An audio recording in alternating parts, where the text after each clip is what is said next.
సంవత్సరాలుగా ఈగ శ్రీనివాస్ అని ఇక్కడ విద్యానగర్లో మంగళకెళ్ళి వెళ్ళొచ్చి ఇక్కడ రామేశ్వర అన్న ఇంట్లో షాప్ పెట్టుకొని ఆయన జీవనం సాగిస్తున్నాడు.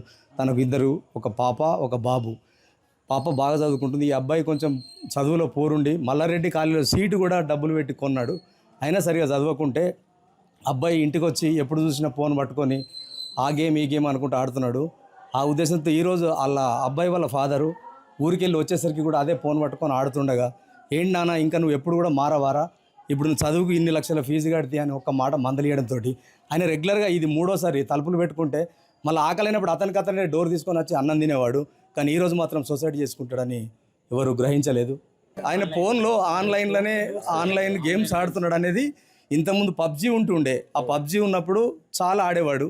పబ్జీ అనేది బంద్ అయిన తర్వాత మళ్ళీ వేరే యాప్ ఏది డౌన్లోడ్ చేసుకుంటున్నాడు. రెగ్యులర్గా అదే చూసుకుంటూ ఉండేసరికి తండ్రి ఆయన తట్టుకోలేక ఒక మాట అన్నడా అనలేదా కూడా తెలియదు. కానీ ఈరోజు మాత్రం హ్యాంగింగ్ చేసుకున్నాడు.